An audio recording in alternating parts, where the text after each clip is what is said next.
Bom dia a todos. Senhoras e senhores, sejam bem-vindos à 5ª edição da Brasil Conference em Harvard e no MIT.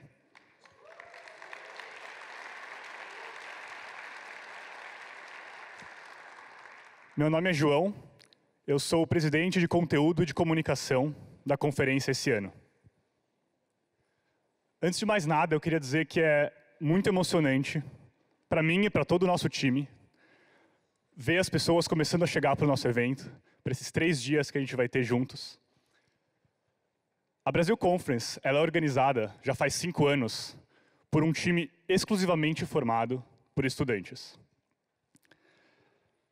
Mas essa edição aqui, a 5ª edição, ela é um pouquinho diferente. Sobre qualquer métrica que você quiser olhar, essa é a maior Brasil Conference da história.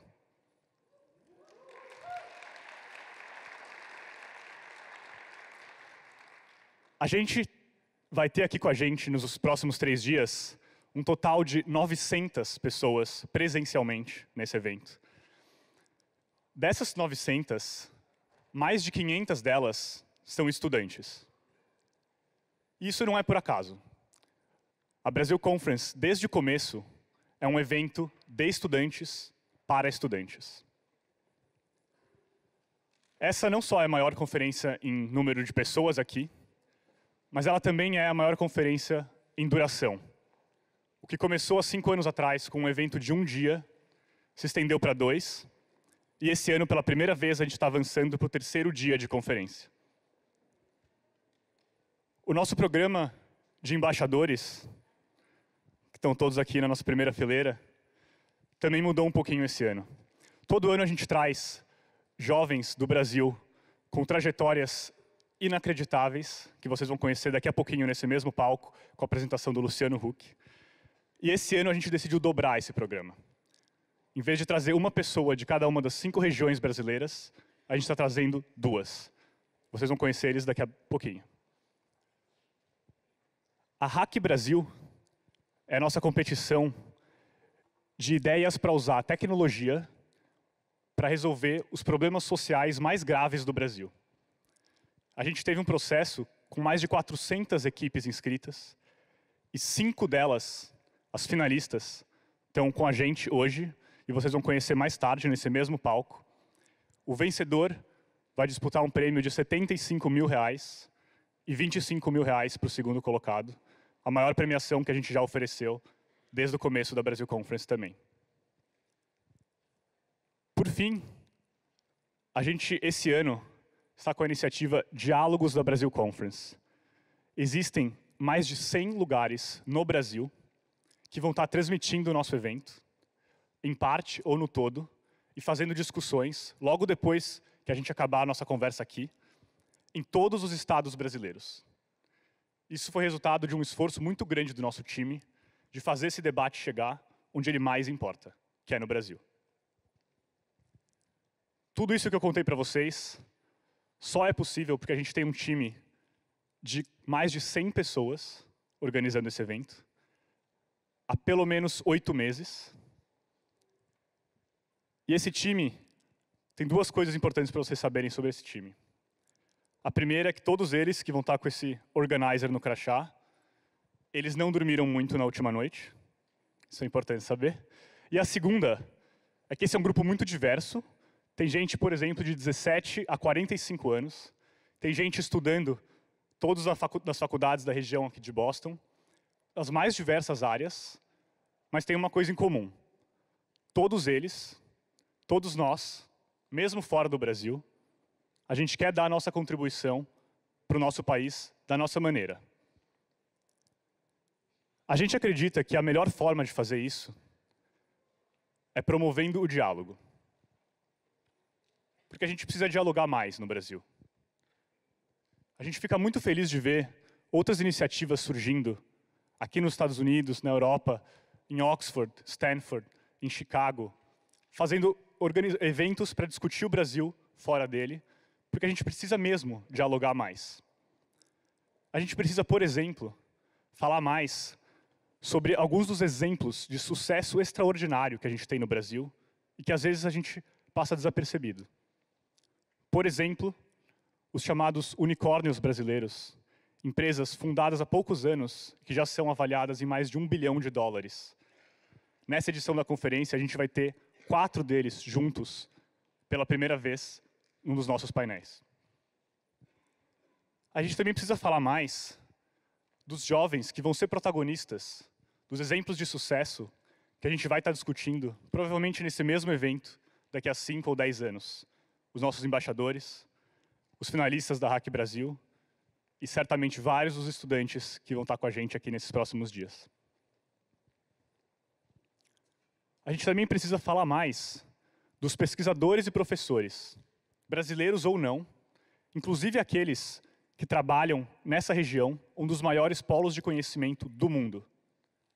Desde o começo da conferência, a gente tem o objetivo de aproximar o que existe de melhor no debate acadêmico, de soluções reais e concretas para o Brasil.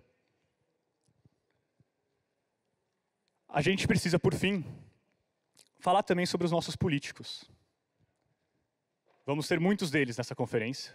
Por exemplo, a gente tem mais de 10 deputados federais e estaduais. Eles não só estão e vão estar aqui com a gente nos próximos 3 dias. Muitos deles participaram ontem de um dia inteiro de agendas com professores de Harvard, discutindo assuntos como política fiscal, reforma da Previdência e outros temas essenciais para a atividade parlamentar deles, com os maiores especialistas do mundo nessas áreas. A gente também tem nessa conferência, esse ano, 5 governadores, 2 ministros do Supremo Tribunal Federal, incluindo o presidente, 4 ex-candidatos à presidência da República, 1 ex-presidente do Brasil e também o vice-presidente em exercício do Brasil, cargo esse que está pela primeira vez na agenda da Brasil Conference, desde o começo da nossa conferência. E aqui, eu abro um rápido parênteses. Algumas semanas atrás, um professor de Harvard, americano, estava conversando comigo e falou: João, tem muitas conferências estudantis que acontecem aqui nas faculdades da região. Os alemães fazem uma, os indianos, os chineses, os mexicanos, são várias. Mas eu noto que eles evitam falar de política, desses assuntos um pouco mais complicados, porque eles acham que isso vai abrir para muitas críticas, vai envolver um monte de decisões difíceis, mas parece que a Brasil Conference tem uma outra filosofia, né? Um outro caminho. Ele não estava fazendo um elogio, ele estava um pouco incomodado, mas ele resumiu muito bem o que a gente faz. A gente conscientemente decide não deixar discussões difíceis, discussões políticas, fora da nossa agenda.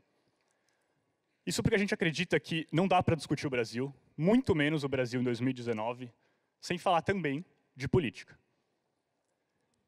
Eu tenho certeza, como presidente de conteúdo desse ano, que esse não é o caminho mais fácil. Para vocês entenderem um pouco mais, basta olhar nas suas redes sociais e alguns dos comentários que tem ali. Mas eu tenho certeza também que esse é o caminho certo. Desde o começo da Brasil Conference, há 5 anos atrás, a gente sempre se propôs a trazer pessoas que pensam diferente, que muitas vezes nem se conversam no Brasil, para o mesmo espaço, para discutir o mesmo assunto, no mesmo painel. E isso não mudou. Faz 5 anos que a gente faz isso. Mas o Brasil mudou bastante nesse período.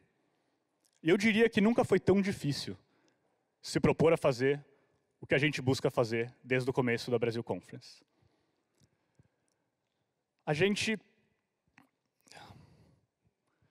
Esse desafio de trazer essas diferentes vozes, a gente sabe que ele não é trivial, e a gente queria, inclusive, fazer um convite para vocês. Antes de entrar em cada um dos painéis que vocês vão acompanhar hoje, sábado e domingo, pensem o que vocês acham que vai acontecer ali no debate e estejam dispostos a mudar de ideia. Se desafiem a entrar e ouvir de verdade, ouvir com a mente aberta os argumentos da perspectiva que você acha que você vai discordar mais profundamente. Essa é a ideia desse evento. E sabendo do desafio, sabendo do que a gente está pedindo, a gente escolheu como lema desse ano, juntos somos mais.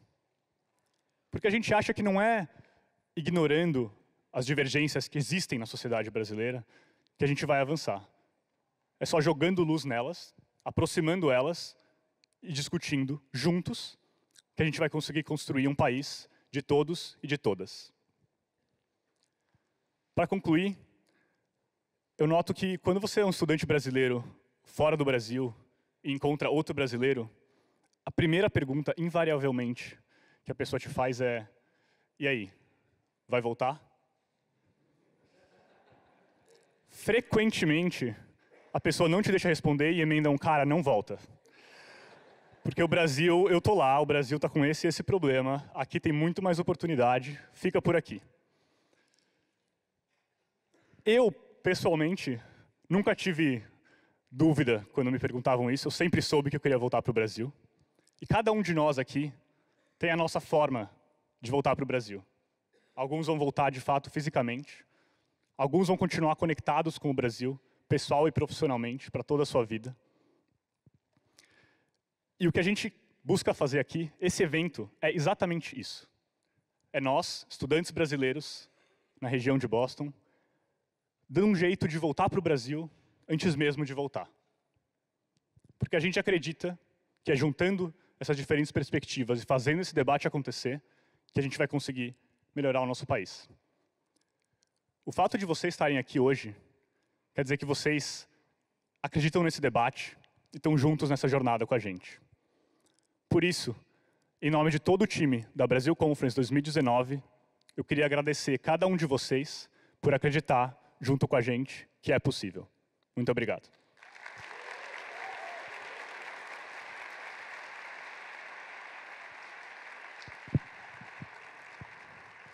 Agora eu gostaria de chamar ao palco Marcos Munhoz, do MIT, instituição sem a qual jamais seria possível fazer a Brasil Conference acontecer.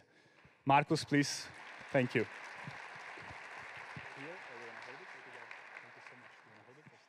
Yeah, I can maybe walk around. Yeah, sure. Thank you. Thank you, everyone, for being here. My name is Marco Muñoz. I'm Senior Director for Global Initiatives in MIT. And I work in projects from MIT that can help the world and make the world better. I'm going to tell you some stories pretty quick because I don't want to stop you to listening to a really important person after me that I really like, Luciano. But I'm going to tell you a story about someone that I don't know if you know, some of you may know the name, Richard Herbert Smith. He graduated in 1918 from MIT. Anybody has heard about this person? Okay, that's good. Then it's going to be interesting. Thank you for being here in MIT. MIT is a small university. We have 11,000 students and just 1,000 professors. And MIT was created in 1861 with the idea of learning by doing. And we have a motto that is mind and hands. Whatever I think, I need to make it happen. And our mission is almost the same mission at any university in the world. We educate, we do research, we build human capital. The only difference is at the end of our mission, we said, we do all this for the benefit of humanity to solve the biggest problems of the world. That means that for MIT, it's very easy how we work. We use our mind, we put it into practice to solve the biggest problems in the world. What does that mean? Okay, it's a small university because we have just 5 schools, #1 school in engineering for the last 15 years. We have the oldest school of architecture in the country, the first school of architecture. Actually, the first African-American graduated from MIT, from the School of Architecture, in 1892. And 30 years ago, maybe 35 years ago, we created the Media Lab from the School of Architecture. And we created the Media Lab because 35 years ago, 33 years ago, we were thinking that in one point in the future, it was going to be an interaction and a connection between the physical and the digital world. Something that 3 years ago, maybe 4 years ago, in the World Economic Forum, we talked about the 4th Industrial Revolution. We created that institute to work in the digital revolution 30 years ago. We invented in MIT the transistor. Without the transistor, we couldn't have the radio, neither the computers that we use now. And we invented the GPS and some other stuff. But what MIT do with 5 schools? Engineering, architecture, then we have the School of Science.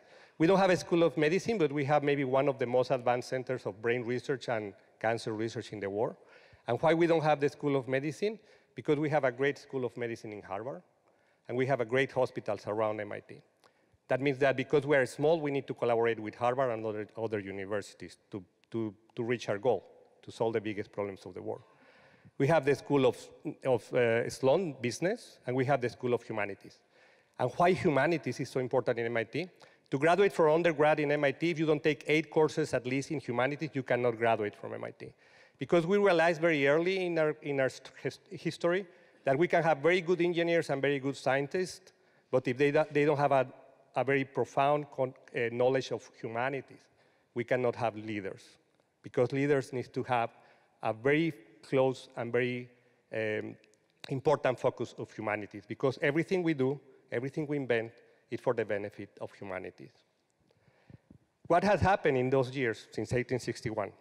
Right now, last year, we got to the 90 Nobel Prizes from a school of 10,000 students and 1,000 professors. And 4 years ago, we did a research to see, do we really use our mind? Yes, with Nobel Prizes, 90. But do we really do things? We use things, we create things. And we found 4 years ago that there were 36,000 companies operating in the world, paying taxes, with 4.6 million employees and $2 trillion on sales just for former students from MIT. That means a university of 10,000 students and 1,000 professors, if we put together all the former students of MIT in one place, they will be the 10th largest economy of the world. How can that happen? Because it's very easy. Whatever I think, I put it into implementation, and I make it to solve the biggest problems of the world. If I have an idea, I don't wait for anybody from here to buy the idea. I create the company, and this is what most of the students that are here from MIT are doing right now. And we don't care where you're coming from, because we have 100% meritocracy. Actually, the president of MIT, just to give you an idea, is first generation of his family to come to college. And he was an immigrant. His family left from Eastern Europe because the Nazi persecution. They went to Ecuador. Then he was born in Venezuela and was the first in his family to go to college, and now he's the president of MIT.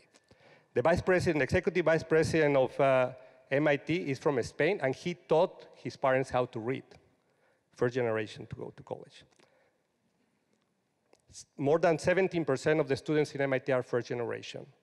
That means that just merit is what we take into account. That's why 40% of our faculty and 40% of our students are foreigners. They were not born in the US. And actually, we don't care. We just care about the ideas and how those ideas are going to solve the biggest problems of the world. But because we are so small, we cannot do it by ourselves. We need a lot of help. We need a lot of help from you. And now I'm going to tell you about Mr. Smith. He graduated in 1918. And then he was a professor of aeronautical engineering in MIT from 1929 to 1945. And that's interesting. Yeah, that was a long time ago. Santos Dumont, I think, made the first airplane to fly in 1908. Oh, wow, this is interesting. What is very interesting is in 1943, we were in the Second World War, and several people from the Air Force from Brazil came to Washington. And they came to Washington because they wanted to buy some airplanes for the war. And while they were in Washington, someone told them, you have a free day, why you don't go to Boston? It's a university there that is called MIT, the Massachusetts Institute of Technology, and they have the first aerospace department in the world, and they teach how to fly, and they design airplanes, and they are trying to design some space aircraft. And these people from Brazil, they took the decision to take the trouble to come from Washington, D.C. to Boston. They came to Boston, they went inside 77 Mass Avenue, across the street. And because they were pilots, they know how to navigate. They didn't have any appointment or anything. They went in, they turned left, just because I don't know why, they turned left. And when they were walking, someone was walking, and this was this Mr. Smith. Mr. Smith was coming, and they came to him, like when you come to MIT, you ask people questions. And they asked him, do you know where is the aerospace department? And the guy said, yeah, I work there. What do you need? And they said, we came here because we came to the country because we are from the Air Force from Brazil, and we are going to buy airplanes from you. And he looked at them and he said, are you going to buy airplanes? Why you don't build them yourself? And they said, can we do that? Yeah, we do it here in the basement. Do you want to come to see? And they took them to the basement of MIT. They looked how we were designing the airplanes. Actually, all the airplanes, all the things that flew from the US government in the First World War were designed here in the basement of MIT. And they saw how we were designing the airplanes. And these guys say, wow, we can maybe build our own airplanes. And in 1945, these guys invite Professor Smith to fly to Brazil. And these guys asked him, what can we do? And he said, let's start building our airplanes. And you know what happened in 1944 when they were here? We have Mr. McDonald's and Mr. Douglas taking classes in MIT that create the McDonnell Douglas airplanes, the MDs. We didn't care in MIT that they were going to create their own airplanes. We wanted to transfer the knowledge for the benefit of humanity. And this Mr. Smith went to Brazil, and the Brazilians invited him to be the first president of ITA. And ITA, after a few years, became a powerhouse in the aviation industry. And Brazil is one of the leaders in the world right now because a crazy encounter without any appointment into a hole in MIT. And you know what happened? These guys, I don't know the names of those guys, because they are the secret heroes of Brazil. Because they could come here and visit all these people, all these amazing people that you are going to listen from Harvard and MIT, and say, wow, this is so cool, and they build airplanes, and this is like the zoo, it's fantastic. And go back to Brazil, take pictures and show pictures and say, look, all the pictures we got, it's really pretty, and do nothing. Do nothing, keep buying airplanes. But they took the decision to go back to Brazil and take a responsibility to go and create something that didn't exist. Brazil was not looking to create an industry in aviation in 1943, 1944. But they seized the moment. They took that and inspired themselves and took the risk, took the courage, and they had the valor, the power to create something incredible. And now Brazil is competing with McDonnell Douglas, with Boeing, with Airbus, with everyone, with an industry that Brazil is known as one of the best industries in the world. Because not MIT, because the Brazilians took the decision to do it. And now is your decision to do it. You are here, you are learning from, you are so privileged, you are in the middle of one of the most amazing places of knowledge in the world. 90 Nobel Prizes from MIT. I don't know how many they have been hired by Harvard from us, and they are teaching in Harvard now. And you have Boston University, and you have Boston College, you have Northeastern University, you have Tufts University, Leslie Babson College that was created by a former student of MIT. And the same happened with the people that went to create Caltech that were students from MIT, and the people that create Singularity University that studied in MIT, and the guy that graduated in 1914 from MIT, Mr. Garza Sada, that created Monterrey Tech in Mexico. And then they took the decision. They were the people that had the courage to create something new, because they just not came to listen to people talking. They took the decision to do themselves what they could do for the better of their country and humanity. Now, we have more examples that happened in 1945. This professor went and was the first rector, the first president of ITA. The second was also a professor from MIT. But now we have other examples. 2 weeks ago, I have two very dear friends from Brazil, Ana Lucia Vilela and Marcos Nisti, that actually introduced me to Luciano in Rio. And they came and they took an incredible, bold, and courageous decision. They are very generous people, and they created the most important center in the world, in MIT, for Down syndrome research 2 weeks ago. And in 10, 15 years, we are going to see what their generosity and their vision and their courage is going to do for humanity. Because we have a team in that center, we have the best neuroscientists in the world working in Alzheimer, and I hope we are going to announce how to cure Alzheimer in a few, maybe next year. I hope she wins the Nobel Prize, Li Weizai. We have the best bioengineer in the world, that is Ed Boyden, that maybe wins the Nobel Prize, leading the center. That is the inventor of optogenetics, that is the stimulation of the brain through light. We have Angelica Amon, the best chromosome and cancer research in the world. We may cure leukemia because of her and this research. And we have the best computational biology in the world, Manolis Kellis, that is going to connect and disconnect genes to solve the problem of obesity and diabetes. And this was created by a family from Brazil 2 weeks ago in MIT.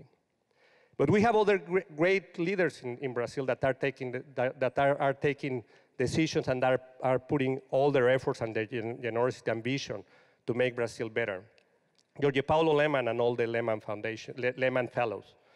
You know, this person is helping a lot of people to have the means to be successful, to have the knowledge and go back to their country and make the country better. Gustavo Pierini, fantastic. He's a person that is helping a lot of people to get their maximum, like Elisa, that is one of the organizers, is a fellow from Gustavo. Okay, now, I finish now because you need to listen to Luciano, that is really, really cool. What are you going to do? What are you going to do when you go back to your countries or when you go back to wherever you are coming from? Are you going to take this knowledge and say, oh, I got a picture with Luciano, I got a picture with Jorge Paulo, I got a picture with this, with that, and look, I have a diploma because I attended this conference. That doesn't have any value if you don't take that and make things different in Brazil. But don't make things different for Brazil because it's too small. Make things different from the world. Because if you aim low, you are going to always get to that goal very low. Look at a big goal, a huge goal. Let's stop poverty. Let's stop diseases. Let's be more empathetic with each other. Let's bring peace to the world. Take one of those big aims and make the world better. It's your responsibility. There are many people in Brazil that are looking at this, and you are the only few that were able to come here. Make the world better. Thank you.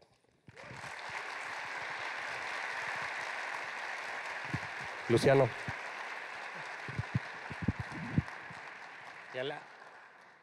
Now we're going to hear someone very cool. Thank you, Luciano.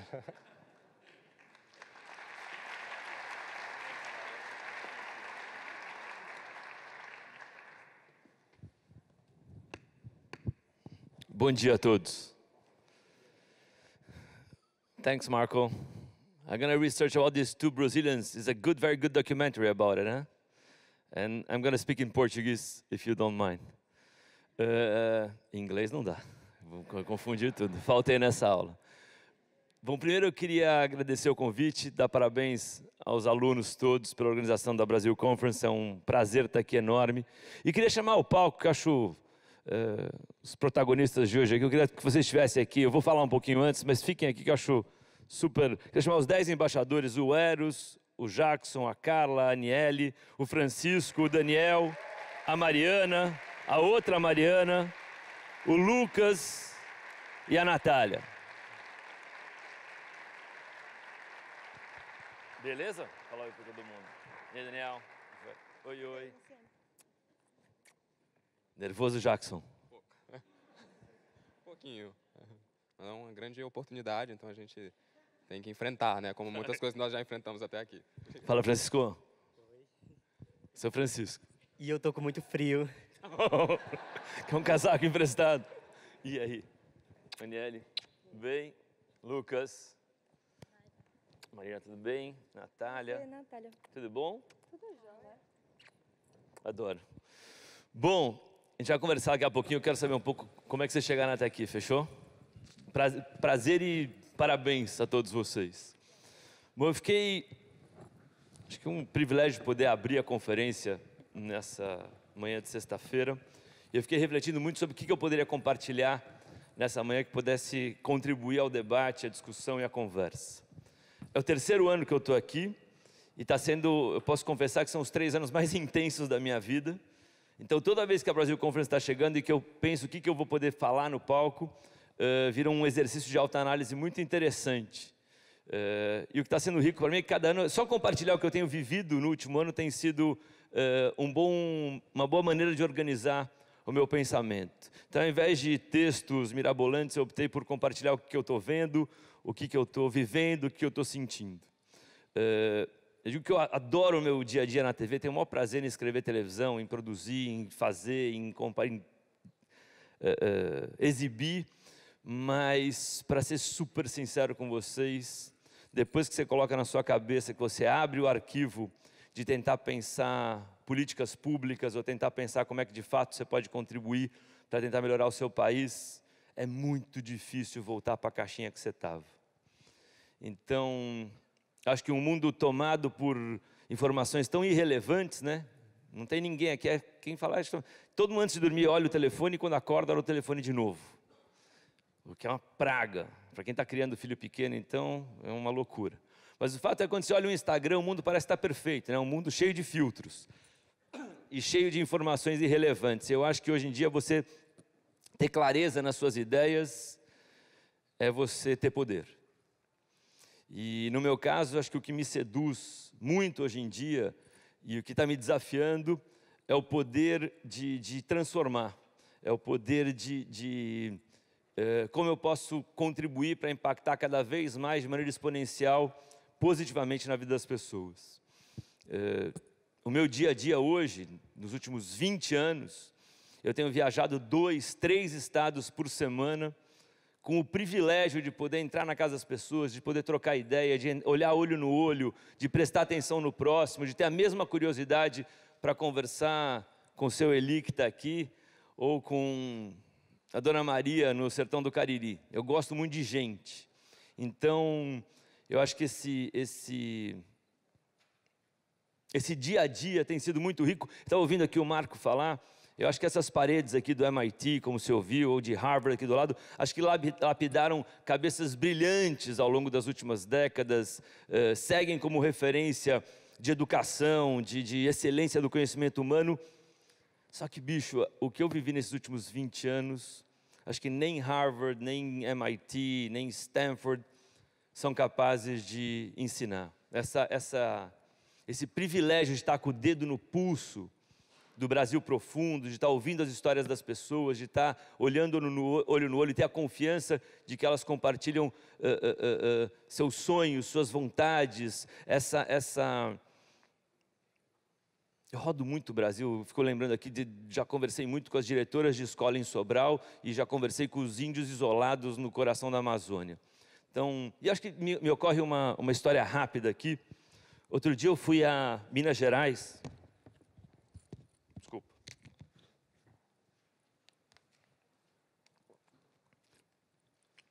Alguém é de Minas aqui? Não. Muito bem, Daniel. Fui na sua terra, então. Estava em Minas para contar a história de um cara que rapidamente é motorista de ônibus em Belo Horizonte. Aí, há 6 anos atrás, foi sair para trabalhar e deixou um casal de filhos, um menino de 5 e uma menina de 7, na casa da sogra, que morava do lado numa ruazinha sem saída. Foi trabalhar, a esposa era empregada doméstica, deixou na casa da sogra.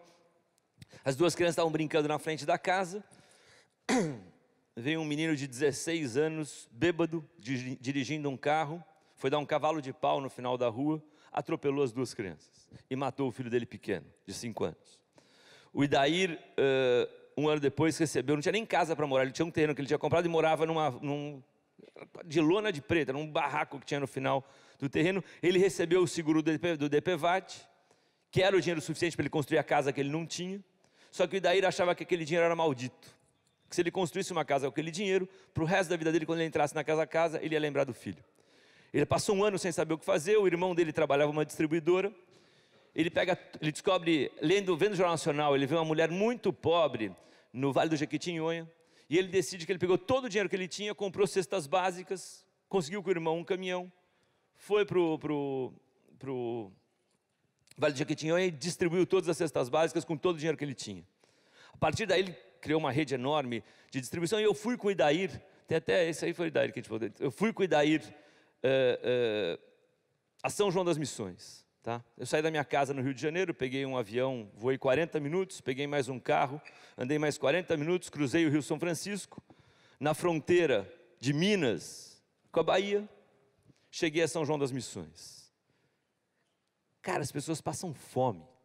Fome. Você entra na casa das pessoas, as pessoas não têm fogão em casa, não têm geladeira em casa. Não estou falando de uma ou duas, estou falando de centenas de famílias. E aí eu volto para casa à noite, no conforto da minha casa, com a minha esposa, com os meus filhos. Bicho, a gente está vivendo num país que a gente está discutindo inteligência artificial, que a gente está falando que os transportes vão ser autônomos, que a gente está falando que o homem em breve vai explorar minério no espaço. Cara, e a gente passa fome a 40 minutos de casa. Muito perto mesmo, de todos nós. Fala, isso está errado, cara. Isso não pode ser assim. Então, já que eu quero me aproximar e fazer uma convocação geracional para que a gente pense esse país de um jeito mais justo, a gente tem que combater a pobreza extrema no Brasil. A gente tem que levar isso muito a sério. A gente tem hoje, eu estava vendo esse número outro dia que eu recebi do Banco Mundial, do Chico Ferreira.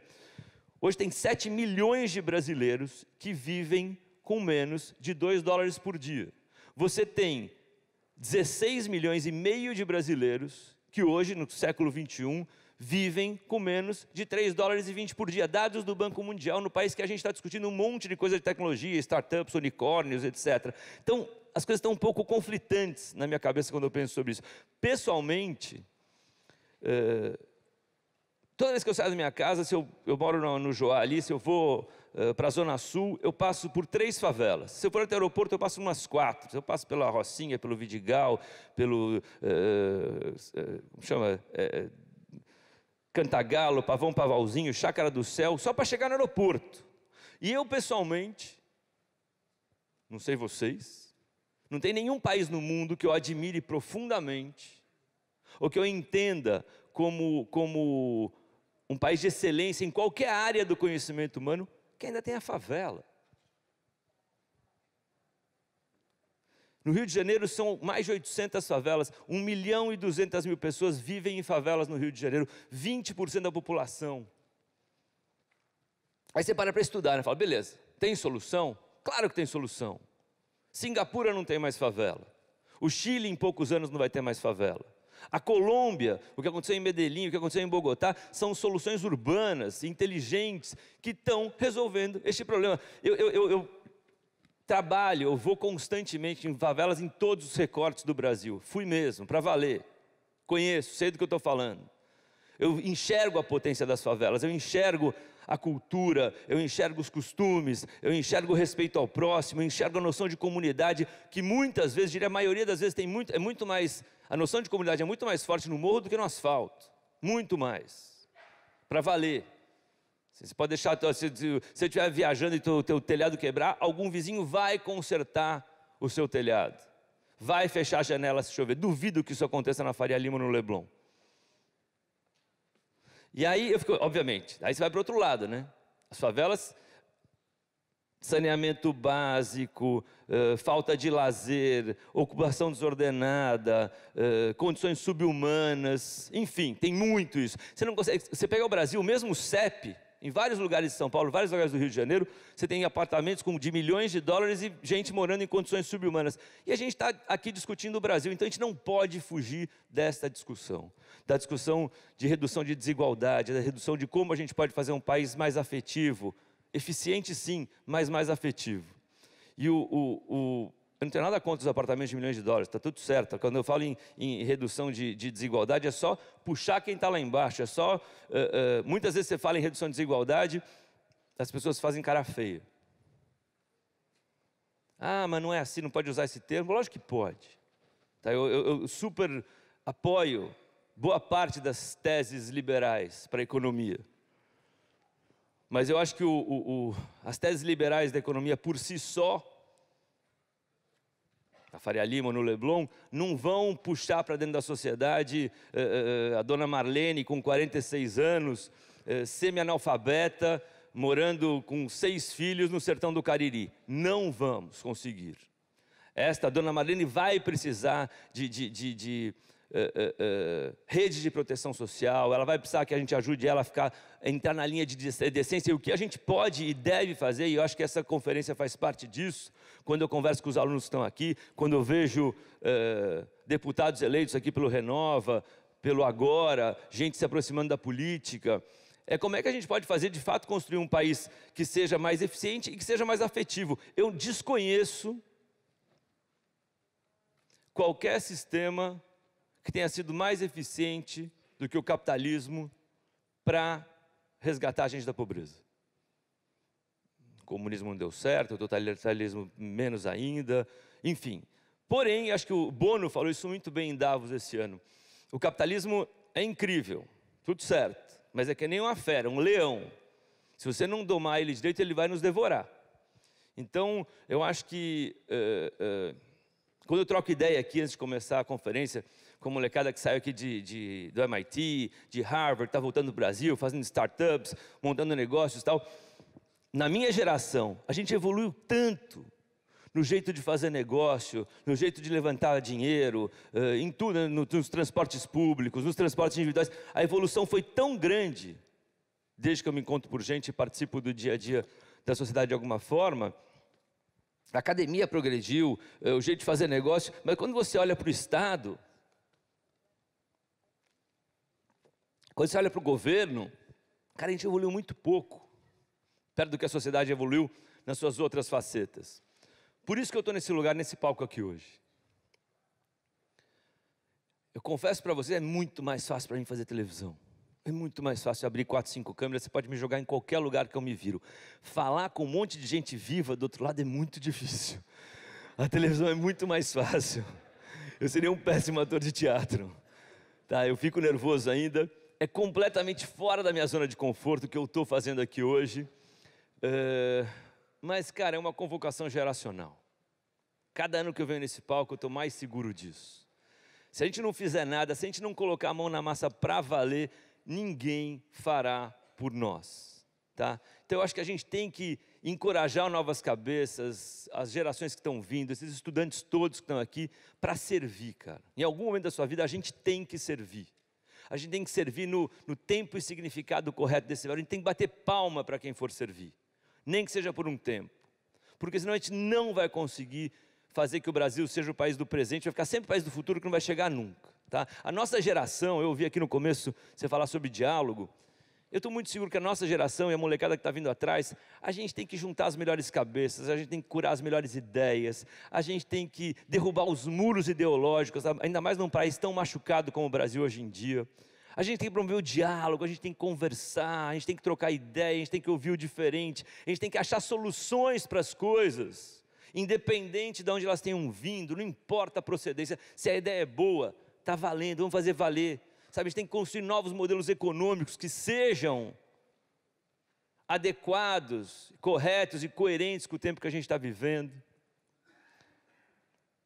Pessoalmente, para falar a verdade, eu estou preocupado com a geladeira das pessoas. Eu estou numa fase agora que sempre que eu chego na casa de alguém, abro a geladeira e tiro uma foto.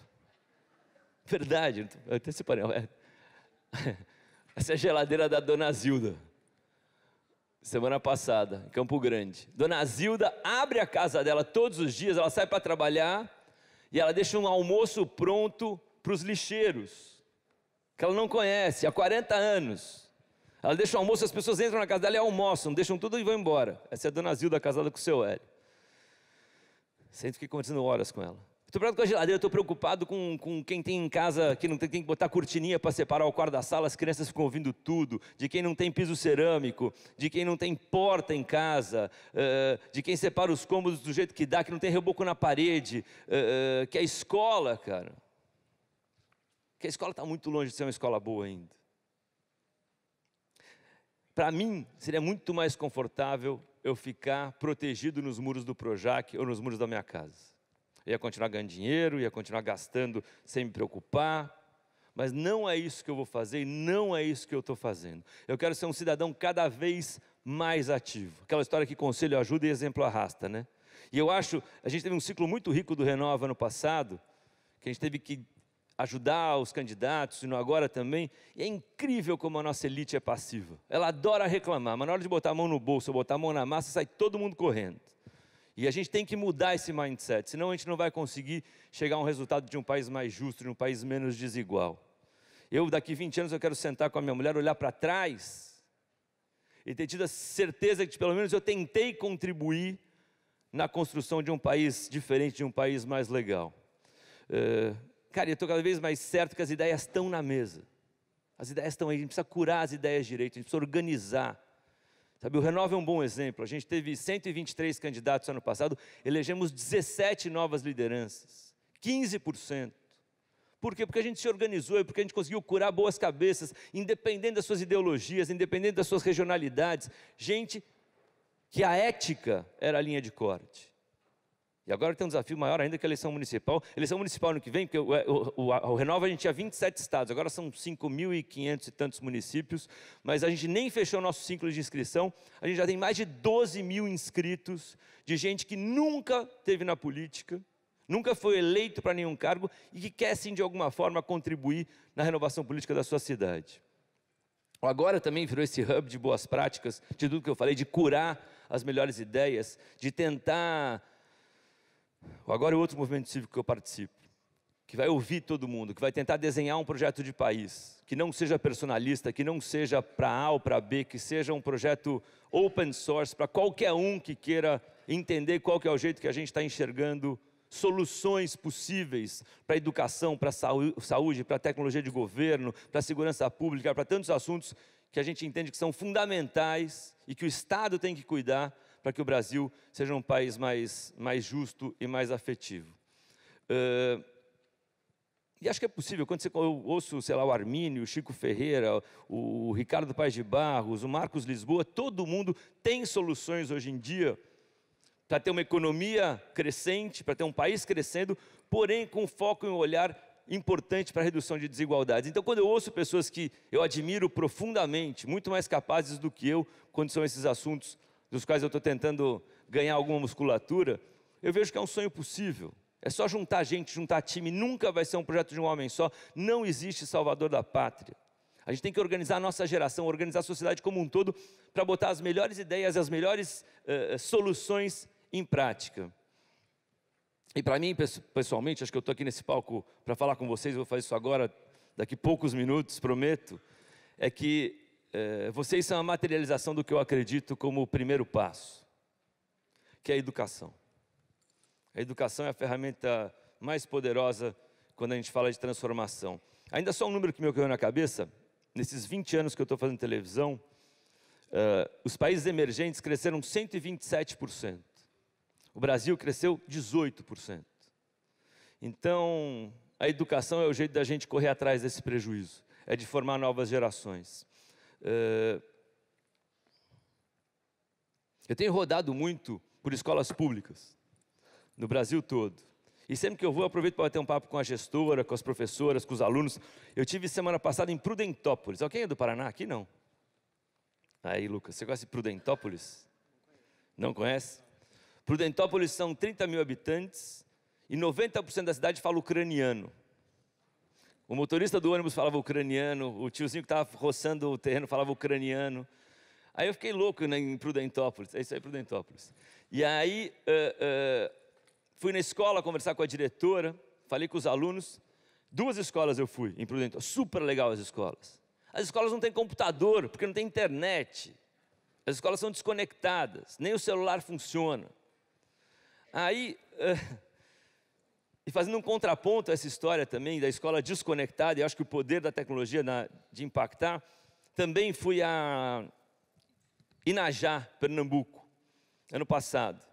E aí é um lugar que as pessoas andam 27 quilômetros todos os dias para conseguir água, as mulheres. Mais uns 13 quilômetros para ir, 13 quilômetros para voltar. E aí no final do dia eu sentei com a Jéssica embaixo de uma árvore, gente fina, com óculos e tal. No meio do nada, juro, no meio do nada ali. Interior de Pernambuco. Falei, e aí Jéssica, tudo bem? Tudo. Ah, tudo bem, Luciano. Jéssica, mas o que você quer? O que você gostaria? Ah, Luciano, eu queria conhecer o Egito.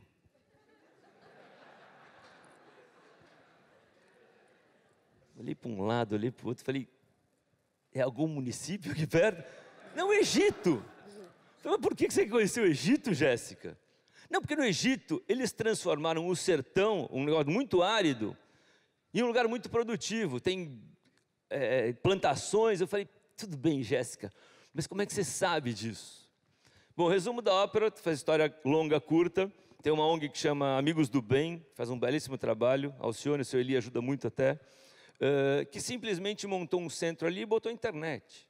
Então a Jéssica saía da escola desconectada, ia para a ONG ali, ficava o dia inteiro no computador e descobriu que tinha um lugar tão árido quanto à volta da casa dela, que tinha virado um lugar rico de plantação, de comida, etc., simplesmente por causa da tecnologia. Então, obviamente, eu mandei a Jéssica para o Egito, e ela ficou muito feliz.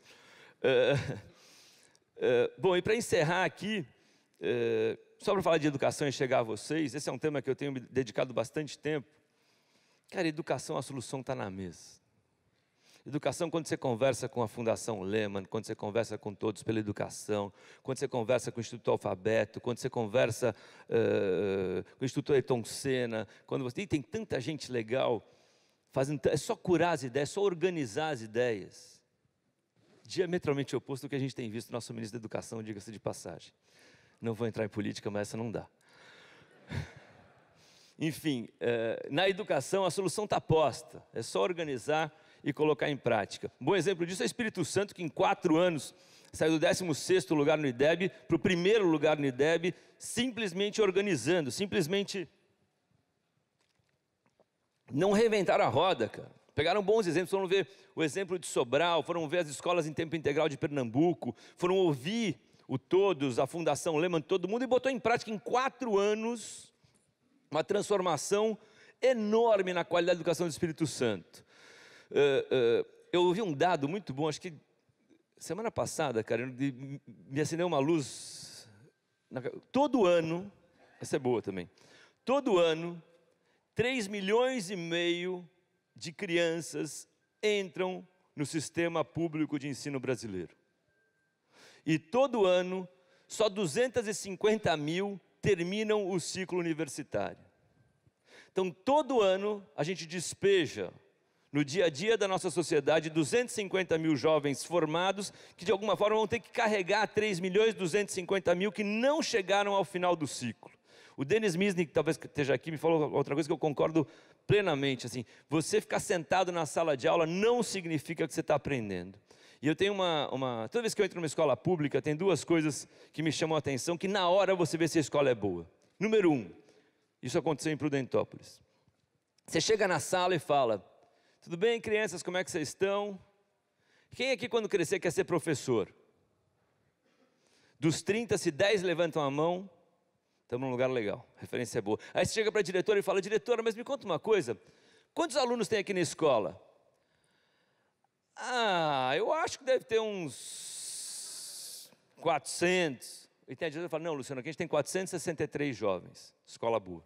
Então, professor bom, gestora boa, aluno inspirado, a chance da escola ser boa é enorme. Então, mais uma vez, nesse projeto transformador de país aqui, eu acredito que se a gente não tiver educação como a prioridade número 1 absoluta, a gente vai ficar enxugando gelo. Porque acho que vocês... Quem estudou em escola pública aqui? 1, 2, 3, 4, 5, todos. Quem estudou em mais de uma escola pública aqui ao longo da vida? Vai, Francisco, não resisto a você. Tem um microfone para o Francisco aí? Está com frio ainda? Muito. Você não viu no inverno isso aqui. Você está com frio agora. Francisco, você escolhe em quantas escolas? Você é da onde? Eu sou natural, eu nasci no interior do Ceará, numa cidade chamada Nova Jaguaribara, cidade esta que foi demolida para a construção de um maior açude para multiusos da América Latina, e a gente foi realocado em uma nova sede, uma cidade totalmente planejada. Mas eu sempre estudei em escola pública, a minha mãe ela trabalha na limpeza de uma escola, e o meu pai ele é servente de pedreiro. E a sua cidade foi inundada? Não, ela foi destruída para atender aos interesses do Estado, para a reforma hídrica do Ceará. E recentemente, essa questão das barragens, elas tomaram maiores proporções atualmente porque elas aconteceram no sudeste do país.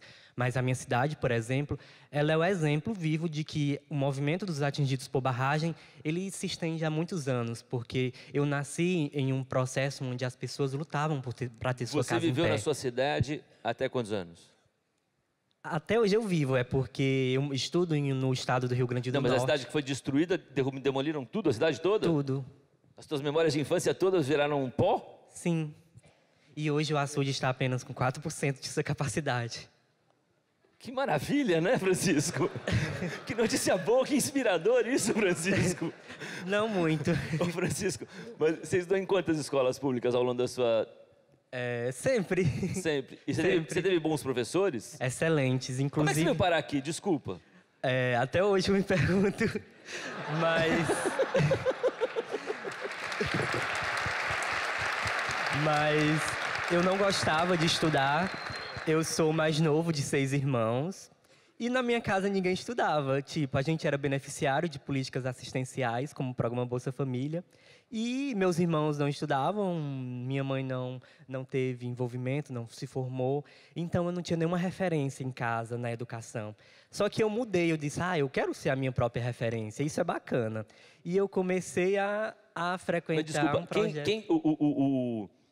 O transformador, você tem um professor, você teve algum momento, ou isso é uma vocação sua mesmo, ou teve algum momento que alguém te puxou e falou, não, Francisco, a vida pode ser diferente? Sim, muitos professores. Inclusive, tem um especial, que o nome dela é Ivanete, ela deve estar assistindo, lá em Nova Jaguaribara. Oi, Ivanete! Oi, Ivanete! Inclusive, ao lado da minha casa tinha um projeto social chamado ABC, que unia arte, cultura e educação. E lá eu fazia teatro, dança, e eu gostava daquele espaço, mas eu não gostava da escola regular, né? Porque o professor lá, ele não ia me avaliar, ele ia me avaliar por uma prova, e eu acho que o conhecimento é muito mais do que uma prova. O conhecimento, ele se torna emancipador quando a gente consegue mudar a nossa vida com ele. E nesse projeto, através dessa professora, ela depois foi direcionada à escola regular, então ela foi a ponte. E o projeto escolar começou a exigir a frequência na escola regular. Aí eu não ia para aula. Aí eu disse, se eu não for para a escola regular, eles vão me tirar desse projeto. Então, a professora, nesse mesmo ano, foi direcionada para a escola regular e me levou. A professora que estava no terceiro setor, que estava na ONG, foi para dentro da escola? Isso, exatamente. E ela foi a ponte. Quem foi a boa inteligência que fez isso? Eu não sei. Eu era criança. Tá, ô Francisco, e você faz o que hoje em dia? Hoje eu estudo Direito na Universidade do Estado do Rio Grande do Norte, na cidade de Mossoró, e desenvolvo algumas pesquisas com foco nas políticas públicas, principalmente a educação e políticas assistencialistas. Peraí, a sua família fez parte do Bolsa Família a sua vida toda, e hoje você já estudou o impacto da Bolsa Família em famílias como a sua? Sim, inclusive eu fui campeão do maior evento científico do meu estado, Ceará. Eu analisei a aplicabilidade do programa Bolsa Família no âmbito da educação da minha escola e disse, isso está errado, porque eu fui frequentar... o Bolsa Família, como vocês já sabem, eu não ia para aula, o meu foi cortado, né? Entendi. Então, funcionou pelo menos isso, tá ótimo. Funcionou não, porque eu não fui para a escola por causa do Bolsa Família. Então, eu comecei a pesquisar no ensino médio, me envolvi com as feiras de ciência, que são espaços muito importantes, que são muito incentivados no meu estado, no Ceará. E eu disse, eu vou analisar. Será que isso só é comigo? E eu fui analisar o rendimento e a frequência escolar dos alunos beneficiados pelo programa Bolsa Família. E qual é a sua conclusão? E a conclusão foi que garantir a frequência escolar, como você acabou de falar, não é garantia de uma educação de qualidade. Porque a gente falou de estar sentado na sala de aula não significa que você está aprendendo. Porque eu analisei e vi que os alunos, os meus colegas, eles atingiam a frequência escolar, que era a condicionalidade do programa. Mas quando eu fui analisar o rendimento escolar daqueles alunos, eu percebi um certo paradoxo. Ele está na escola, mas ele não está tirando notas boas. Então, eu propus uma lei, a alteração da lei do programa Bolsa Família, para incluir, além da frequência escolar, que é importante, o rendimento acadêmico, o rendimento escolar desses alunos, para termos uma política assistencial e, ao mesmo tempo, educacional. Porque, além de eu estar lá na sala...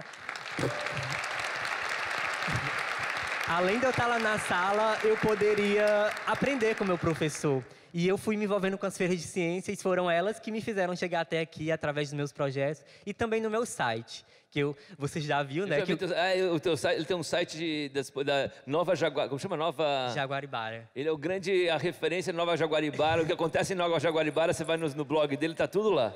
Mas parabéns, verdade. Francisco, muito bom. Acesse para dar likes. Fechado, pode deixar. Meninas, eu vou cair na ponta aqui, eu vou rodar. Quem quiser, vou aleatoriamente nas mulheres na ponta. Natália, você é da onde? Deixa eu pegar o microfone aqui para você. Eu volto em você já, Aniele. Tem ali. Você é da onde? Eu sou de Alagoas, do interior, mas atualmente... Tem tá. Maceió aqui. Atualmente eu estudo Relações Internacionais na Universidade Federal de Santa Catarina. De que lugar de Alagoas você é? Eu sou de Arapiraca. Arapiraca. Alagoas tem uma história boa, eu não vou falar a localidade para não...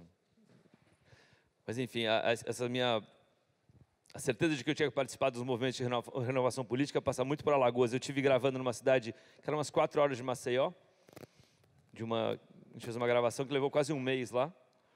E aí, no dia que a gente foi ter o desfecho da gravação na cidade, eu comecei a andar tal na gravação e eu vi que tinha uma moça tipo de calça Gucci, bolsa Dolce & Gabbana, um salto agulha, rodando em volta, orbitando em volta, mas não tinha nada a ver com aquele lugar, um lugar que tinha mais de 50% de analfabetismo no município, com IDH baixíssimo. Então eu falei, o que está acontecendo aqui? Falei, gente, quem é essa pessoa? Assim, é a prefeita. Eu falei, a prefeita? Ela vem aqui uma vez por mês, ela mora lá em Maceió. Eu falei, como assim?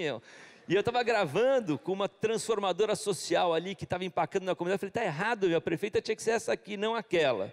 E aí que começa muito a minha vontade de tentar participar dos movimentos. Mas como chama a sua cidade? Arapiraca. Arapiraca. Onde é que é Arapiraca? Bom, fica a 2 horas de Maceió, fica bem no centro do estado. É uma cidade violenta, já foi eleita uma das 10 cidades mais violentas do país, e nós temos um problema muito grave, apareceu até no Fantástico, sobre desistência escolar. Chegou a bater 15% dos alunos da cidade.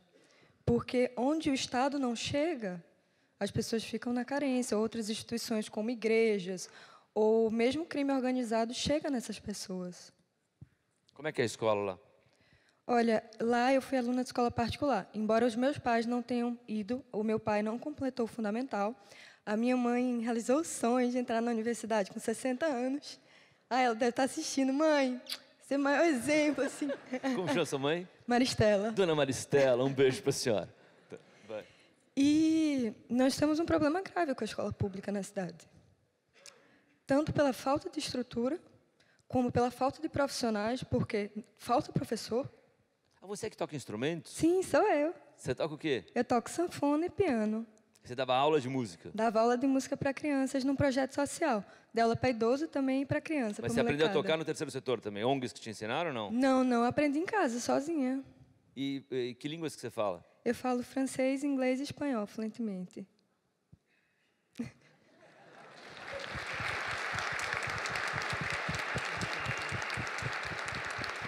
Muito obrigado, Natália. Vê se arruma uma sanfona. Eu tentei muito arrumar uma sanfona para você hoje, mas eu não consegui. Hein? Poxa, vai ficar para a próxima. Fechado. Eros. De onde você é, Eros? Eu sou de Corumbá, no Mato Grosso do Sul. Muito bem. E como é que você veio parar aqui, Eros? Ah, ok. Assim como o Francisco, ainda estou pensando, né? Como a gente veio parar aqui. Você mora perto da fronteira lá, não? Moro, fronteira com a Bolívia, né? Que maravilha, ali em Corumbá. hein? Eu estava vendo aqui, né, o Francisco se emocionando aqui no início. Eu acho que isso, na verdade, reflete como eu vim parar aqui, né? Porque a gente viveu numa realidade de falta de oportunidades. Então, quando que a gente imaginou que a gente estaria em Harvard, no MIT, discutindo projetos por conta de projetos que a gente desenvolveu? Né? Você mora aqui distância da fronteira? Cerca de 10 quilômetros. Ah, você mora realmente na fronteira? Assim, 10 quilômetros mesmo. Então, e tem alguma cidade do outro lado, não? Tem Porto Soares e Porto Quijarro, né? Tá. Ali Então, na a tua Bolívia. infância e adolescência, você ia e voltava para a Bolívia com frequência? Não com tanta frequência, mas assim, como uma cidade de fronteira, ela possui características próprias, né? Então, é miscigenado ali, é brasileiro, são os bolivianos, né? Tanto que a economia roda ali dessa forma, né? Na cidade de Corumbá. Você veio de uma família de quantas pessoas? A minha avó teve 13 filhos. 13? 13. E minha mãe teve 7, né? 7 comigo. 7 filhos, eu tenho 6 irmãos, né? E com o pai presente na sua criação ou sua mãe? Não, minha mãe criou 7 filhos sozinha. Fazendo o que, Eros? Ela trabalhava em casa de família, vendia produtos também, né? De beleza, franqueava, né? Ou seja, sua mãe sozinha cuidou dos 7 filhos? Isso. E todos estudaram como você ou você ficou o expoente ali na casa que se dedicou de fato ao estudo? Então, minha mãe, ela conseguiu, através de uma política pública, né, terminar o ensino médio há uns anos atrás, né, mas não entrou numa universidade. Hoje, eu estou dentro de uma universidade, tenho uma irmã também dentro de uma universidade, enquanto meus outros irmãos ainda não não adentraram, né? Mas terminaram o ensino médio. Desculpa, agora que eu lembrei, igual que eu lembrei a história da música, você é o que chegou à conclusão que 4% do PIB brasileiro era gasto com corrosão, é isso? No ensino médio, Como né? é que é essa história? Então, assim, eu sempre estudei em escola pública, né? E o Instituto, na verdade, eu gosto de falar ele porque ele foi um marco na minha vida. Qual instituto? O Instituto Federal de Mato Grosso do Sul, em Corumbá.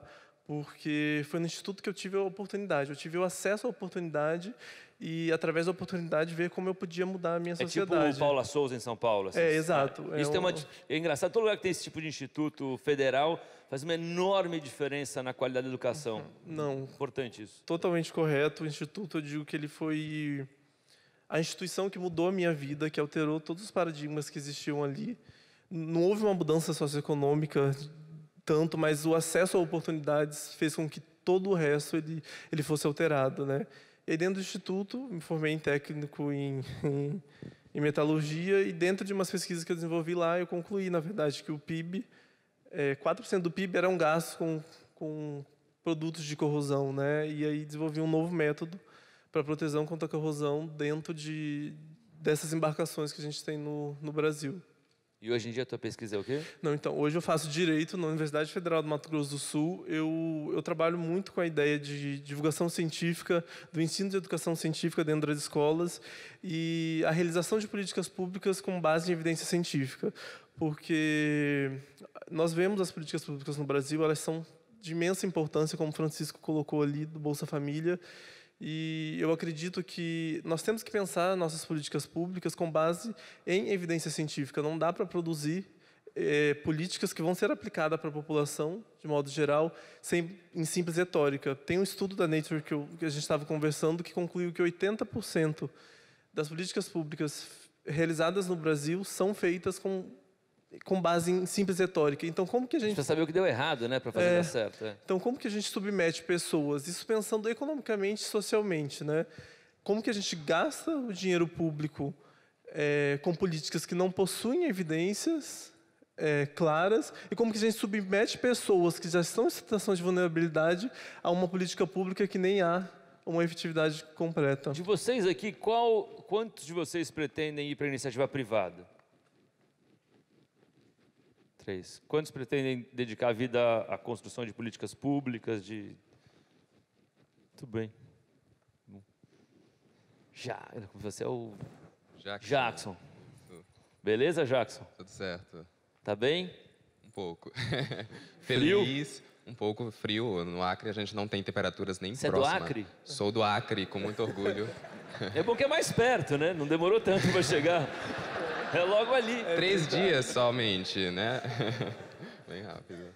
Bem, eu tenho 18 anos, eu faço... Tem 18 anos? 18 anos, sou o mais jovem daqui. Ô, Jackson, onde é que você estava? A gente está em que mês a gente está? Em abril, né? Uhum. Onde é que você estava em abril de 2009, há exatos 10 anos atrás? Nossa, eu estava provavelmente escrevendo. Escrevendo? Escrevendo. Eu sempre escrevo... Em 2009 eu tinha por volta de 8 anos. Você é o que fez a Academia Juvenil Acreana de Letras? Isso, exatamente. Eu, desde os meus 8 anos, que eu gosto de escrever, tenho isso como hobby, e eu sempre até preferi mais a literatura do que a escola mesmo, de estar sentado na cadeira.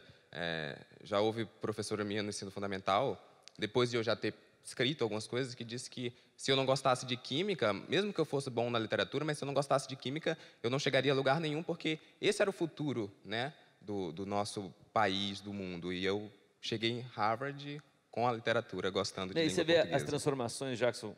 Hoje, meu pai veio comigo aqui, porque meu pai estudou aqui, veio ser professor, como chama? Convidado, né?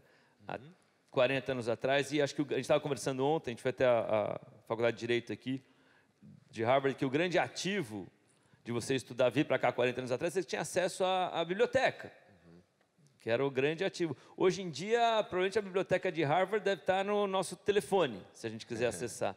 Então, se transformou muito o acesso aos livros, às conversas, todas. E aí eu te pergunto, você foi criado em que cidade do Acre? Eu nasci em Rio Branco e até hoje vivo em Rio Branco, capital do Acre. Uma família de que tamanho? Olha, a minha mãe teve mais 3 filhos, né? 2 irmãos de mais de 20 anos e agora um mais novo do que eu, de 5 anos. Então, criado mesmo, eu fui com mais 2 irmãos mais velhos. E o prazer das letras você descobriu sozinho? Foi um professor? Foi escola pública? Foi sua mãe? Sozinho. Eu sempre gostei muito de... Na verdade, eu sempre gostei muito de assistir. O que eu assisti, as novelas da Globo, eu sempre assistia à tarde, quando eu estudava pela manhã. Então, eu gostava de recriar, principalmente as novelas da Glória Pérez, que sempre foi uma referência para mim, porque é acriana. Então, eu quero também ser um novelista. E aí eu escrevia as minhas próprias novelas, e às vezes as novelas da Globo eu recriava nos meus cadernos que eu tinha de escola, nas últimas folhas, eu recriava as histórias e os capítulos. Então eu sempre tive esse hábito de escrever, mesmo imaginando o mundo e as coisas como podem acontecer. E o que você vai ser quando você crescer? Olha, eu não sei, mas eu tenho um grande sonho de ser presidente da República. Acho excelente. Muito obrigado.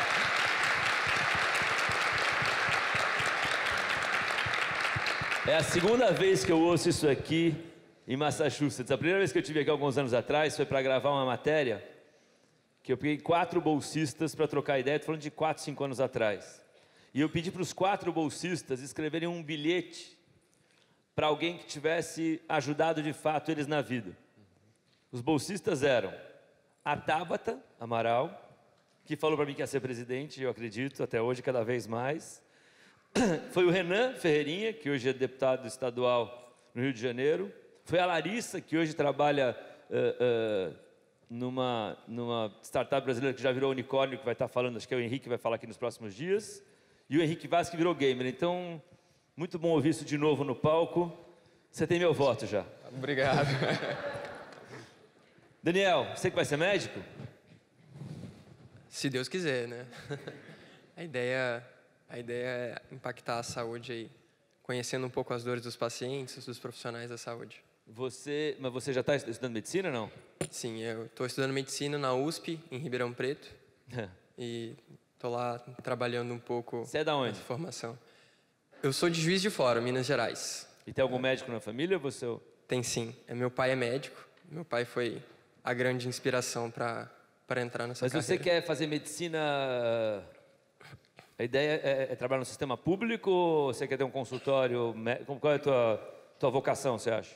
Luciano, eu quero trabalhar com gestão em saúde, né? Ótimo. Esse é um assunto que precisa muito, porque diferente do que eu falei aqui de educação, que tem muita inteligência posta, pensando nisso, saúde pública, você pega o SUS é um sistema enorme, que muita gente usa, é um dos mais robustos do mundo, só que a gente precisa muito melhorar o sarrafo da qualidade ali. Então, ter gente que esteja a fim de trabalhar políticas públicas na gestão da saúde é muito importante. É muito importante, acho que mencionar também o trabalho do Eros, né?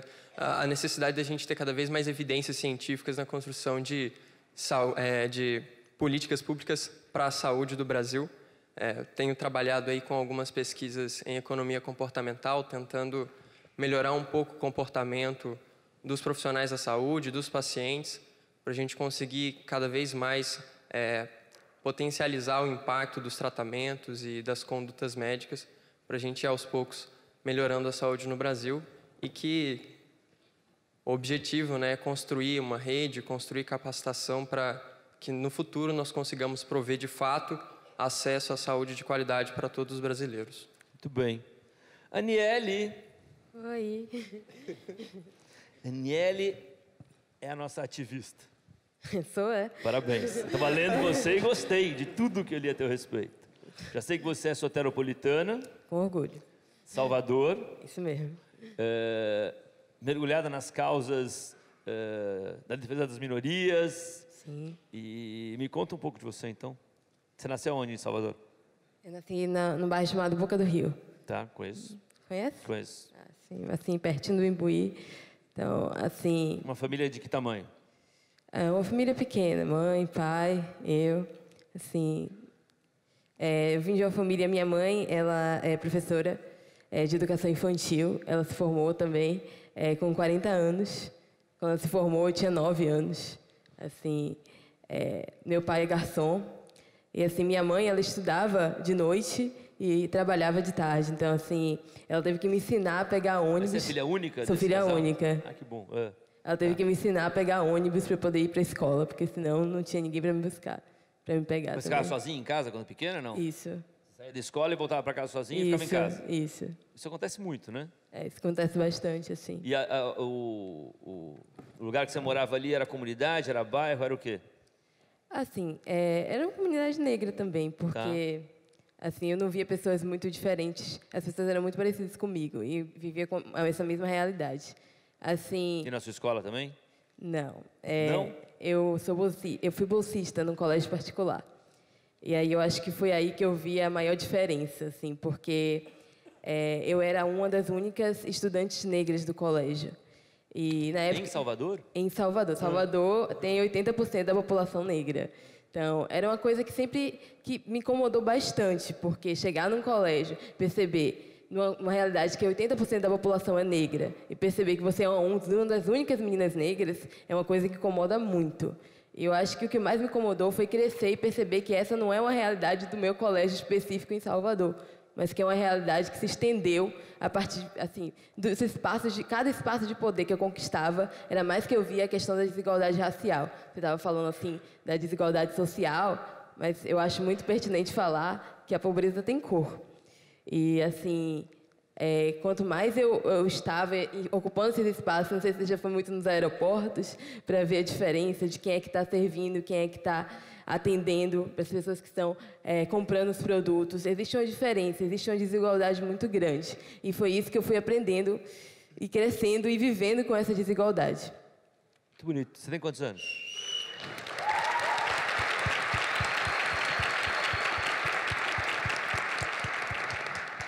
É um incômodo, assim, muito grande, mas eu acho que é um incômodo que eu devia não ser só meu. Eu acho que é uma coisa que eu sempre trago, porque é um incômodo que eu vivi durante toda a minha vida, mas eu acho que é um incômodo que devia ser de todas as pessoas. Assim, quando a gente chega nos espaços de poder, eu acho que é a primeira pergunta que eu faço: cadê as pessoas que se parecem comigo? E eu acho que as pessoas deviam fazer essa pergunta também. Assim, eu estou aqui, você sempre pergunta assim, como é que você chegou aqui? Assim, eu entendo que eu cheguei aqui sendo a minoria da minoria.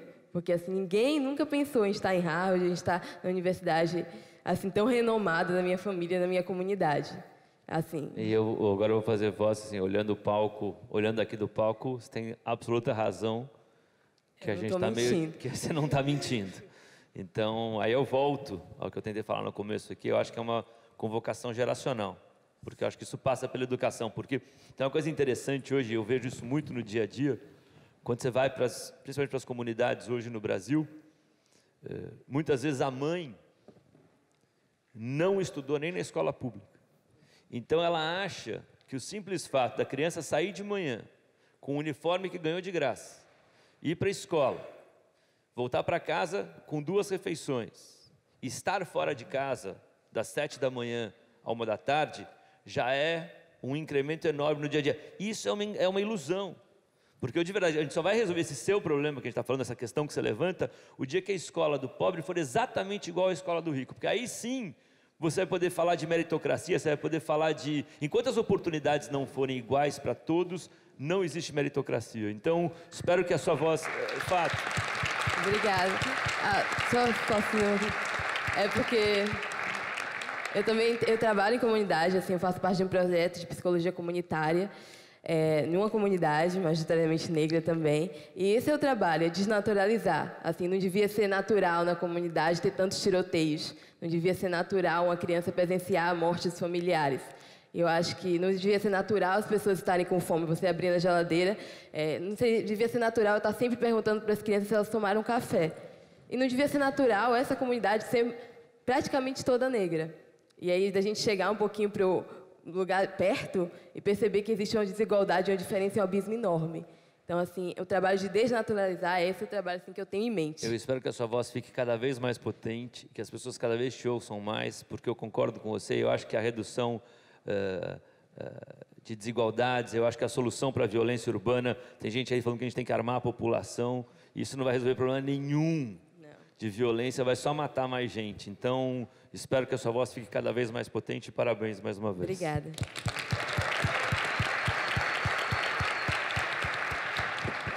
De onde você é? Você é do Paraná, que você me falou. Como chama a tua cidade? Eu tenho mais 3 minutos, eu vou correr com vocês. Ok, vai. sem problema. Na verdade, assim, eu sou de Maringá, mas a minha cidade do coração mesmo é Tupinambá, que é uma cidade, na verdade, é um distrito de 1.500 habitantes. Quem nasce em Tupinambá é o quê? Tupinambaense. Mas é a de Astorga, na verdade, porque a cidade... Mais fácil. É a cidade do lado de Maringá. Também é uma cidade fundada por ucranianos. E minha família já se mudou para Maringá já quando era bem mais jovem. Você estuda aqui hoje em dia? Hoje eu sou estudante de medicina. Tem os 2 médicos no pau. Sim. Muito bem. Qualquer coisa eu falo com vocês, então. Ok, tudo bem. Muito bem. Bom, boa sorte, então, cara. Obrigado. Desculpa a minha correria aqui. Meninas. Marina, de onde você é? Eu sou de Cuiabá, Mato Grosso. Quem é? Otaviano Costa, de Cuiabá. E você está estudando o quê, Marina? Eu estudo Direito na Universidade Federal de Mato Grosso. E sua pesquisa, sua vocação, você acha que é para que caminho? Eu vejo muito a parte de direito das startups ou direito dos negócios de impacto social. Que eu acho que é um caminho muito rico que está acontecendo pela frente, os investimentos de impacto. Acho que os investimentos de impacto fazem parte desse novo olhar em relação ao mundo. E aqui na ponta... Eu sou Carla, sou de Manaus. Na verdade, nasci em Belém e moro em Manaus desde os meus 5 anos. Agora eu tenho 20. E eu faço engenharia da computação e minha vida mudou quando eu fui para a escola técnica, que nem o Eros comentou. Eu estudava em escola pública antes, minha mãe é professora de matemática, e sempre escutei um discurso de que a educação ia mudar minha vida e era a minha única chance. Então, não sou boba nem nada, né? Agarrei. E agarrei todas as oportunidades que eu tive. É por isso que eu estou aqui, eu acredito. E Manaus tem um projeto muito bom daquele Amazônia Digital, que é exatamente o que você está falando, né? Conseguiu fazer aulas ao vivo de Manaus para as comunidades ribeirinhas. Sim, inclusive já visitei uma comunidade, participei de uma aula dessa. Cara, esse projeto é muito bom. Se eu estiver errado, você me corrija, tá? Mas são aulas ao vivo nas comunidades ribeirinhas, feitas por Manaus em 5 anos. O IDEB das escolas ribeirinhas alcançou o IDEB da capital, ou seja... Você comentou sobre as escolas têm estruturas, e aí entra na questão de que muita gente nem tem escola para estudar. E era uma realidade, e é uma realidade do meu estado, né, nas partes mais afastadas. E o que você estuda hoje? Eu estudo engenharia da computação. E minha parte com projeto social começou aos meus 16 anos, quando eu pensei, caraca, quanta oportunidade que eu tive na minha vida e quantas pessoas que estudaram comigo no meu ensino fundamental não tiveram as mesmas oportunidades. Então, eu senti um sentimento de responsabilidade social muito forte de poder compartilhar. E se você me permitir, eu sei que está na correria, mas eu vim para cá que eu queria muito falar com os jovens brasileiros. E eu tenho uma mensagem que é: jovens, isso vale para todo mundo, mas eu vou falar especificamente para jovens. Jovens, não se submetam. Não deixem que nada nem ninguém destrua seu espírito, destrua sua vontade, destrua seus sonhos. E tudo começa com uma inconformidade e com uma revolta. Eu cresci revoltada com as injustiças sociais que eu presenciei. Alimente sua revolta e extravase. E crie, use sua voz, faça mais por você, faça mais pelos outros. E não se subestime, porque os jovens conseguem transformar muito. Esses jovens aqui, principalmente, me inspiram demais. E assim, obrigada. Eu vou encerrar com a sua fala, então, Carla. Vou só pedir um beijo para Mariana. Mariana, eu queria só te dar um abraço, porque você é a última, Mariana, a gente aguentou. Diga aí, Mariana, qual é o seu recado para encerrar o nosso painel? Eu acho que, primeiro, deixa eu me apresentar rapidinho. Lógico. Eu sou a Mariana, tenho 20 anos, eu sou bolsista integral do INSPER. E eu estudo administração lá. E o INSPER, ele é muito inspirado nas coisas que a gente vê aqui no MIT, em Harvard, né? Mas eu concordo com a Carla em questão da inconformidade. Porque eu vivo um pouquinho disso lá no INSPER, a minha trajetória me levou a conseguir minha bolsa lá. Mas eu acho que a gente tem que estender isso para todas as outras escolas. Amigos meus que não tiveram essa oportunidade, amigos meus que talvez não tenham dinheiro, ou qualquer pessoa que tem algum sonho, não tem dinheiro para pegar o ônibus e ir até o lugar. Eu acho que o Brasil ideal para a gente é o Brasil em que a pessoa tem um objetivo e tem a estrutura necessária para realizar. Acho que se eu falar isso aqui, eu já estou feliz. Muito obrigado.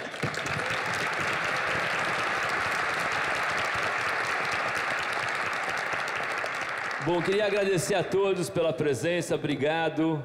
Que vocês aproveitem e desfrutem desses próximos 3 dias. Os debates vão ser intensos, interessantes e espero cada vez mais transformadores. Muito obrigado pela atenção, pelo carinho, estamos aqui. Mas existem alguns recados que queriam dar aqui sobre o evento.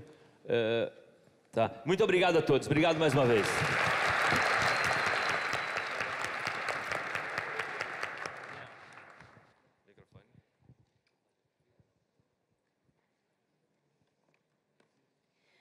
Muito emocionante a nossa abertura, não é, Camila? Nossa, muito, Tatiana. Gente, bom dia a todos. Na bandeira do Brasil, a gente tem o lema Ordem e Progresso. E antes de começarmos a discutir o progresso do nosso país, vamos começar pela ordem. Então, as informações a seguir são muito importantes, tanto para vocês que estão aqui, como para as pessoas que estão acompanhando pela transmissão ao vivo. A nossa conferência está sendo, neste momento, transmitida ao vivo para todo o Brasil. Todos podem acessar essa transmissão através do nosso site e todas as nossas palestras serão gravadas e colocadas no nosso canal do YouTube por tempo indeterminado. Para que todo mundo possa participar do diálogo, a gente vai utilizar o aplicativo Slido. Assim, todo mundo que está aqui, quem está acompanhando pela transmissão ao vivo, podem enviar as suas perguntas por meio desse aplicativo. Então, as orientações para uso dele estão no aplicativo da conferência e no site. Agora, uma informação muito importante para os presentes aqui conosco em Cambridge. Vocês, em seu credenciamento, receberam 2 vouchers. Para os dias de sábado e domingo, nós teremos 4 painéis de Keynote. Vocês têm 2 vouchers, que poderão ser usados para 2 painéis desses keynotes. Um para sábado e um para domingo. Esses tickets, esses vouchers recebidos, podem ser trocados entre vocês, caso desejarem assistir a outro keynote que não o que você já tem em suas mãos. Para os keynotes que você não tiver o voucher, você vai assistir a palestra da nossa sala de transmissão ao vivo e poderá continuar enviando as suas perguntas através do Slido. Para os que não têm acesso à tradução português e inglês ou inglês-português até o momento, a sala abaixo deste salão tem o equipamento necessário. Por favor, busquem o seu equipamento. E, por fim, a sua experiência ela é muito importante para todos nós da organização. Vocês estão recebendo pesquisas de feedback nos seus aplicativos. Por favor, respondam para a gente tornar a sua experiência ainda melhor. A organização da Brasil Conference at Harvard and MIT deseja a todos uma excelente conferência.